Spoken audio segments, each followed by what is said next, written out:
tare... Nu, dar Să depinde. fie chici. Trebuie să fie foarte...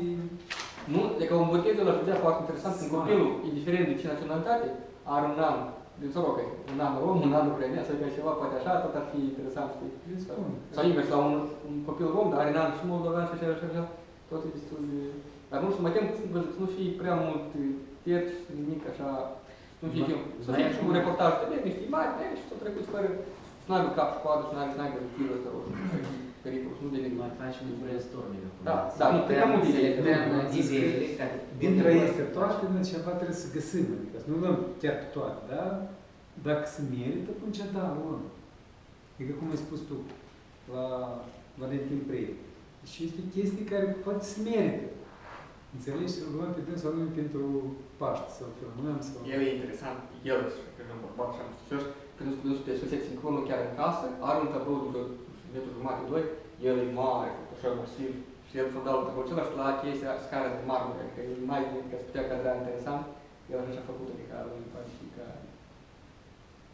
Nu știu, nu sunt interesant.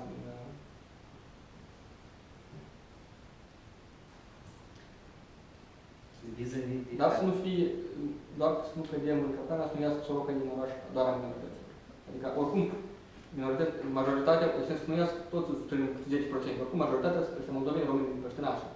Dar deja, adică, cumva, adică să nu iasă un pic așa, să nu degenerăm.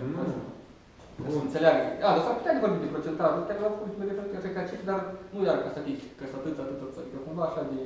Vadim. Asta este. Deci noi filmăm filmul ăsta pentru că avem așa posibilitate. Dacă să aibă altceva posibilitate să filmeze altceva, mai nu cred că este... Dar asta e important, înțelegi? Pentru că noi suntem la frontieră cu o țară, noi avem situația asta geografică și anume, faptul că, uite, într-adevăr aici trăiesc foarte multe minorități, dar chiar și romii. Nu există adică undeva, nu știu ce puțin oraș în Moldova, care doar că noi avem inclusiv și romi. În rest, toți sunt și ruși, ucraineni și polonieni și reați. În piață îi găsești toți. Da, în piață găsești țiganul, vine și moldovan și rus. Un detaliu extrem de interesant, cu da, piața. Cum urgențele țigane merg și cumpărați... În Moldova, lumea are statut, adică nu chiar cel care l-au în altă parte. Și în special în Soroca. Adică eu consider că Soroca... Și o chestie interesantă de castelele țigănești, adânci, să spun dacă au case foarte mari, tradițiile la fel ca la noi. Au casă mari, dar trăiesc în sarai.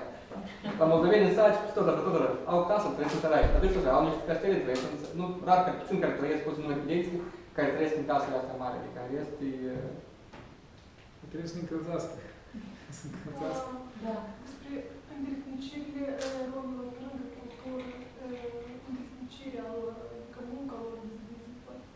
Ceva legat poate și de... Este stăți psihotare, trebuia să toți arătăm. De obicei, la înviere, toți întorceau acasă, sărbătoriau și după asta plecau. Dar acum situația e...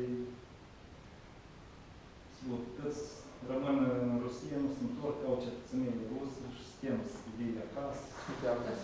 Chiar și la mormântări, au fost mormântări, dacă ești o mormântare, pietăți... Și am un rugămint foarte mare, să faceți interviurile cu romii în limba română. Nici cum în română sau în rusă. Lasă vorbească în românie și subtitrăm în română, fiindcă la noi e păcat când te duci la muzeul din, spre exemplu, din Găgăuzia și fac interviu, Muzeul Etnic Național al Găgăuziei, fac interviu în limba rusă.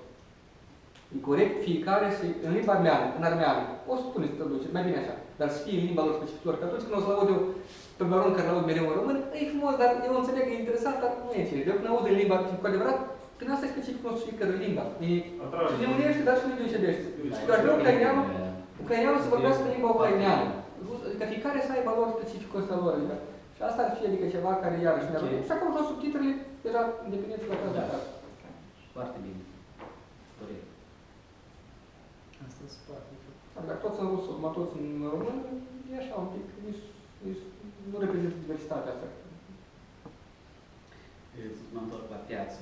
Se merită plăcut poate niște filmări la piață sau nu se merită? Ca imagine diversă, ar putea și ca un mic așa cu drag. La sfârșit, când îți merg subtitrele, știi?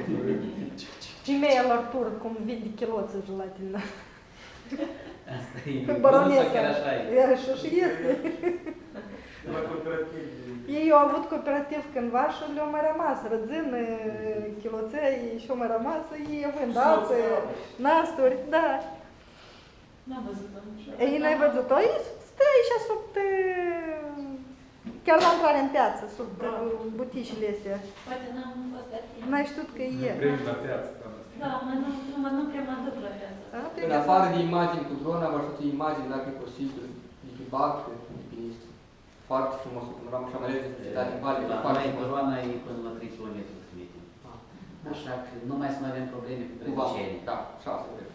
În rest, Da, sus integral, dar în cel de jos tot se vede foarte interesant, că s-a văzut că mai dacă să mergem cu barca, o să trebuiască să luăm și stădicanul. Pentru că barca, Da. și imagini trebuie să fie. Și e mai simplu cu drona de acum am pus și Da, așa să vedem. la noi drona e profesionist și respectiv noi avem super 180 de grade practic filmează. Adică Multipești, da, că e. Da, da. Wide. Și adică în dependență de cum ne trebuie, noi ne setăm asta. Și așa că nu e problemă, noi putem să dăm la 30 de metri de la mal și la să prindă tot soroc. Asta o să e mai corect și mai frumos.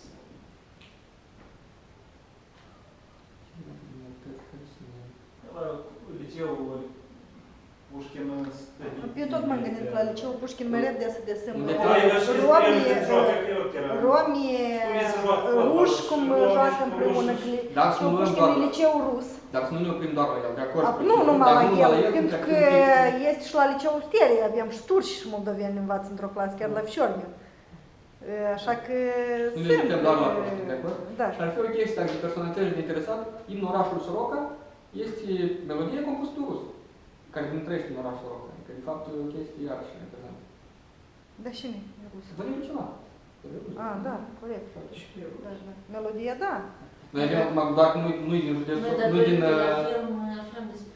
orașul Soroca, dar din județul Soroca este Victor Perineagă, numai că nu sunt chestii care au compus prin cușa, ca cu băieții în Vrășie, Viceraș, Arman, ca așa, pe de toate băieți, care mai finanță pe Iut Rămans, și multe de seama Acapulca, de Любăr, că cu păietine, până zăvim ne atică păietine.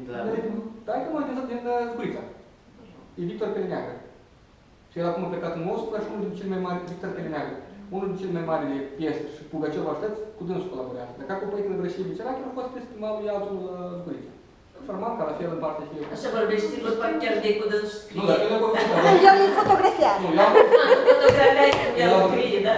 Poate e fotografia. O scris în 50 de ani în urmă, 20 de ani în urmă, textul pe începutul, și o lăsat deoparte și a plecat la Moscova și odată nu știu eu și el o mai compus mai deam Deci scrie din Zgurița, nu din Soroca. Nu, a fost nu din Soroca, dar mai avem personalități la noi care... Da, are niște... Uite, Natalie Portman e din județul Soroca. Păcat că a murit ăsta Malamutul și noi ăștia care cu carne, tot că îi filmai că făceau Coan, da. Dar Coan Malamut, evreii noștri au murit. La cuvântul. Da, e vândut. Portman de aici, da? E până că din Chișinău. Cine? Bunic sau Portman. Nu, din Sorește, am înțeles, că județul Soroca, Sorește. Nu-i la noi. Lângă Vărvăreu, nu-i la noi, nu. Lângă Vărvăreu, să fac ceva. Dar Lilia Pilipievski, nu e prietenă. Nu, Lilia e moldovancă. Poate ca caracter. Soțul cred că a fost om ucrainean ceva, Pilipievski. Polonez, mă schi, ăsta e polonez, schi. Apropo, sunt și polonezi. Puțin de asemenea polonezi în Soroca. Da. Mi se pare că s-a format ca asociația poloneză de mult. Vor. Sau, mi se pare că noi Vor oficial să deja... urmează, nu, că nu-i Nu format. s-a format ceva, era discuție la ceva asta. Să ne întoarcem înapoi cu școala. Dacă facem poate un meci de fotbal, unde să întrunim cât mai mulți băieței din diferite etnii. Da, nu să vezi la față, dar nu scris. Tot este un loc,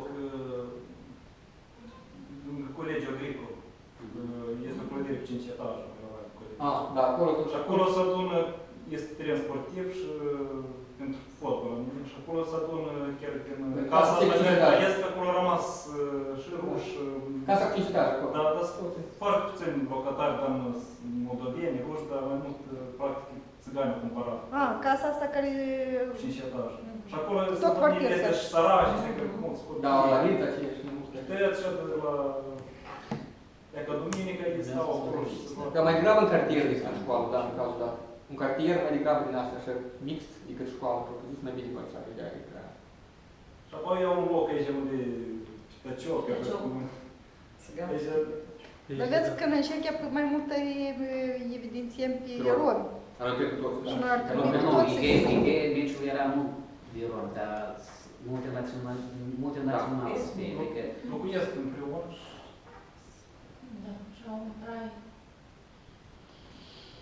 bine, Vedem. opțional. Da, cred că mai repede, dacă așa mai bine arătați la centrul Dacia, că îi vin la voi la Șoromi și Ei trebuie, Urmiș. părerea mea, trebuie să fugim de închis, spații închis. Noi ne spunem reportajul, trebuie să sunt parlament, tot în mai interior, spațiul ăsta închis, cât de tare frumos n-ar fi, e E, închis. nu zicem numai pe dealuri, Vadim, ați mai... Nu mai pigeam, dar eu chiar așa fac. Eu mai degrabă le-am afară în fața mea decât înăuntru. Sau mie că mi-a plăcut acum când au fost făcut curățenii, săptămâna trecută, dată când au făcut curățenii primăria. Erau și romi, noi chiar am fotografie de ziar, chiar am ales special dat rom și un rus.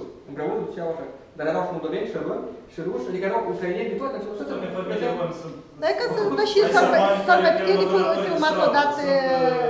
S-ar mai... Am văzut când venim în coașă, doamnă mătura și...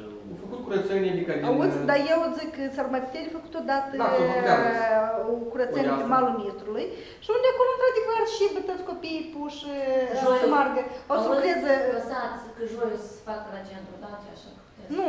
Nu la centru, dar Nu la centru Dacia, dar anume că malul Nu, da, Nistrului. să facă Că canal. ei păstrează, nu, că ar fi bine că ea câte, unde, cum spui, că decât un meci, mai bine ei fac o curățenie, adică și pentru oraș e bine.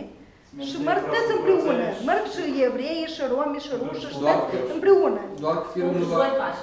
Filmul nu va Joi avea... făceați aici, dar joi pe mal, da, și altul joi pe malul Nistrului. Filmul nu va avea o conotație... Deci că prima joi după Paște pascală, ieșim, să spunem așa? facem Așa? clacă. Nu se creează. De clacă, lucrăm pe malul Nistrului. Acolo peștea se prinde. Nu o să avem o conotație pascală, dar mi-ar fi interesant, spune un grup tineri, evrei, ruți, care vorbesc cu fiecare, ca o fază la bunica, cum ăsta în tip se